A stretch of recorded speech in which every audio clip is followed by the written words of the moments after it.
చట్టాన్ని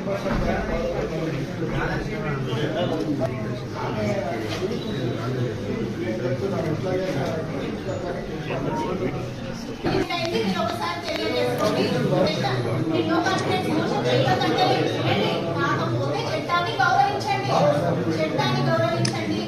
ఏదైనా కోర్టు నుంచి ఎప్పుడు మెయిల్ వచ్చింది, నాకు ఎప్పుడు కేసు అడ్మిట్ అయింది, మీరు ఇప్పుడు వివరాలు తెలుసుకోవాలి. వివరాలు తెలుసుకున్న తర్వాత చేయండి. నేను కాదంటలేదు. ఉంది సార్ ఆర్డర్ కప్ ఉంది. మా లాయర్ ఉంది సార్ ఆర్డర్ కప్ చూసారా సార్?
వాళ్ళ మీద చర్యలు తీసుకున్న తర్వాత నో కాన్ఫిడెన్స్ మోషన్ కి వెళ్ళాలి.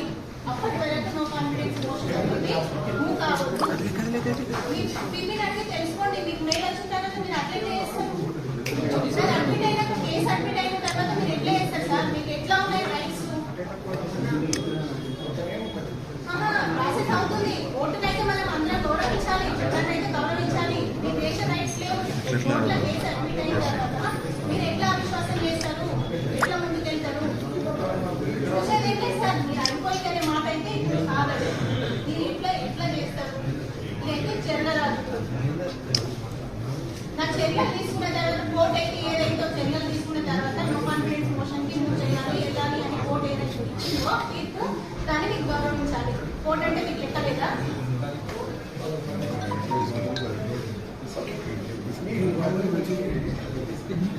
ఓకే ఓకే అంటే మరి మీరు అయిపోయిందని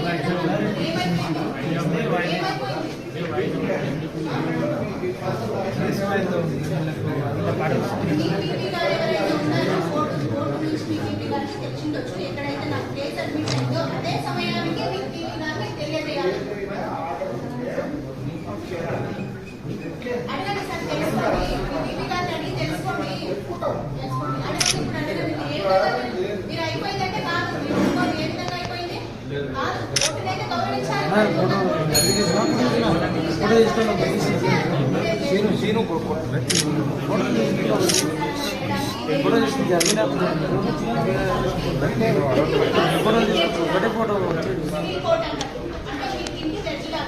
ప్రతిదీ మీ కోర్టు ద్వారా మీరు ఏం చేసినా కూడా చట్టపరంగా లా ప్రకారం మీరు వెళ్ళాలి. ఇది సివిల్ కోర్టు లాగా. మీరు అయిపోయిందని నా చేతులు అయితే నేను అట్లా నేను ఎక్కడ వరకైనా వెళ్తా. ఇలాంటి చర్యలు తీసుకోవడానికి కూడా నేను వెళ్తాను. కోర్టు నుంచి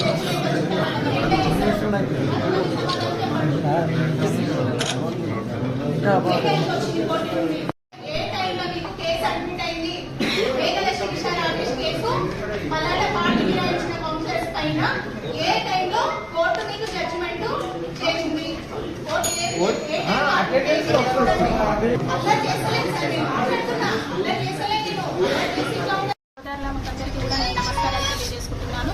ఈ రోజు ఏదైతే అవిశ్వాసం అని 24 కోస్గి మున్సిపాలిటీ అవిశ్వాసం అని పెట్టిందో దాన్ని నేను చట్టపరంగా గతంలో నేను 28 తారీఖు నాడు 2003లో 28 తారీఖు డిసెంబర్లో నేను ఒక నోటీసు జారీ చేయడం జరిగింది.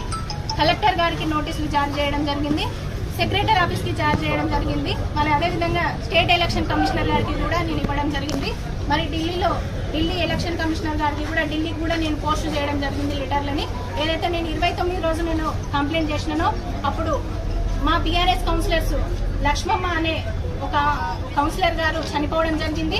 ఆమె చనిపోయిన ప్లేస్లో కౌన్సిలర్ ప్లేస్ అనేది ఖాళీగా ఉంది కాబట్టి ఆ ఖాళీ ప్లేస్ని ఫిలప్ చేయాలి, న్యూ ఎలక్షన్ కండక్ట్ చేయాలని నేను కోరడం జరిగింది ఆ కంప్లైంట్లో.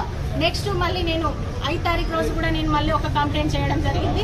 మళ్ళీ 2వ తారీఖు నాడు కూడా నేను ఎలక్షన్ కమిషనర్ గారికి ప్రతి ఒక్కరికి కూడా పోస్ట్ ద్వారా మరి ఎలక్షన్ కమిషనర్ గారికి ప్రతి ఒక్కరికి కలెక్టర్ గారికి కూడా నేను నోటీసులు జారీ చేయడం జరిగింది. దాని తర్వాత మళ్ళీ నేను మొన్న జనవరిలో 16th రోజు కూడా నేను నోటీసులు కూడా కంప్లైంట్ చేయడం జరిగింది. కలెక్టర్ గారికి కమిషనర్ గారికి ప్రతి ఒక్కరికి కూడా నేను నోటీసులు ఇవ్వడం జరిగింది. ఈరోజు నేను ఇచ్చినటువంటి కంప్లైంట్లని కలెక్టర్ గారు నేను ఇచ్చిన కంప్లైంట్లకు ఏ దానికి కూడా రెస్పాండ్ కాలేరు. వారి నుంచి నాకు ఎలాంటి వాళ్ళ మీద చర్యలు, నేను ఇచ్చిన కంప్లైంట్లకు చర్యలు తీసుకోవాలని నేను తెలియజేయడం జరిగింది. ఎలాంటి చర్యలు కూడా వాళ్ళు తీసుకోలేరు. మరి అదేవిధంగా ఇక్కడ ఎవరైతే ఉన్నారో కౌన్సిలర్స్ అందరూ కూడా 4 తారీఖు రోజు పోయి అవిశ్వాసం నోటీసుని ఇవ్వడం జరిగింది. ఇంకొకటి అవిశ్వాసం నోటీస్ ఇచ్చిన వెంబడే నెక్స్ట్ డేనే మళ్ళీ ఇక్కడ మున్సిపల్ నుంచి కలెక్టరేట్ వరకు 8 తారీఖు లోపు ఒక 5-6 నోటీసులు జారీ చేయడం జరిగింది. అంటే నేను ఇచ్చిన నోటీసులకు వాళ్ళు రిప్లై ఇవ్వలేరు, వాళ్ళు ఏది యాక్షన్ తీసుకోలేరు. ఇప్పుడు వీళ్ళు ఎవరైతే ఇప్పుడు అధికార పార్టీ వాళ్ళు ఉన్నారో ఇక్కడ ఇచ్చేసిండ్రో, నో కాన్ఫిడెన్స్ లెటర్ ఇచ్చేసిండ్రో, వాళ్ళు ఇచ్చిన వెంబడే 8 తారీఖు రోజు అంటే ఈ మధ్యలో 3-4 రోజుల్లో 8 నోటీసులు జారీ చేయడం జరిగింది. ఇక్కడ కోకి మున్సిపల్ నుంచి కలెక్టరేట్ వరకు నోటీసులు జారీ చేసిండ్రు. మరి ఇంత స్పీడ్ గా ఇంత ఆగ మేఘాల మీద వాళ్ళు ఈ విధంగా కుట్రపూరితంగా చేస్తున్నారు. నేను ఈ రోజు అవిశ్వాసం ఉందో దీన్ని కూడా నేను హైకోర్టులో ఇక్కడ వీళ్ళు ఎవరు కలెక్టరేట్ నుంచి నాకు ఏ రెస్పాండ్ రాలేనందున నేను కోర్టులో రిట్ పిటిషన్ వేసుకోవడం జరిగింది. రిట్ పిటిషన్ వేస్తే ఈ రోజు 10:30 తర్వాత 10:45, 10:50 మధ్యలో నాకు కోర్టు నుంచి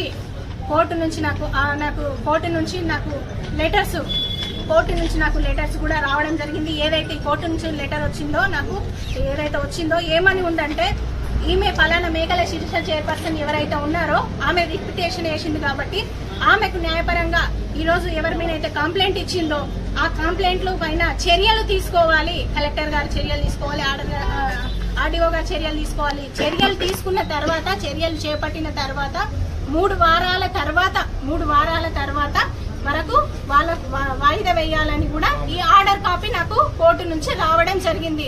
కానీ నేను ఇక్కడికి వచ్చి ఆర్డీఓ గారి దగ్గర నేను మాట్లాడితే అయిపోయింది అవిశ్వాసం అని మాట్లాడడం జరుగుతుంది. ఏ విధంగా అయిపోయింది? మీటింగ్ కండక్ట్ చేయడం 11:30కు మీటింగ్ అయితే 10:30 తర్వాత 10:45 మధ్యలో నాకు ఆ కోర్టు నుంచి ఆర్డర్ కాపీ రావడం జరిగింది.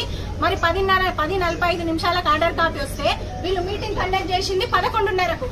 మీరు ఒకసారి గుర్తించాలి, 11:30కు వచ్చింది, 11:30కు వీళ్ళు మీటింగ్ కండక్ట్ చేసిండ్రు. అంటే ఎంత టైం ఉంది ఒకసారి మీరు కూడా ఆలోచన చేయాలా. ఈ టైంలో వాళ్ళు ఈ కోర్టు నుంచి ఏదైతే హైకోర్టు నుంచి వచ్చినటువంటి ఆర్డర్ కాపీని లెక్క చేయకుండా వాళ్ళు ఈ ఆర్డర్ కాపీని పక్కన పెట్టేసి పట్టించుకోకుండా వాళ్ళు ఇష్టానుసారంగా దౌర్జన్యంగా అన్యాయంగా ఈ రోజు అవిశ్వాసాన్ని ముందరికి తీసుకొచ్చి చేయడం జరిగింది.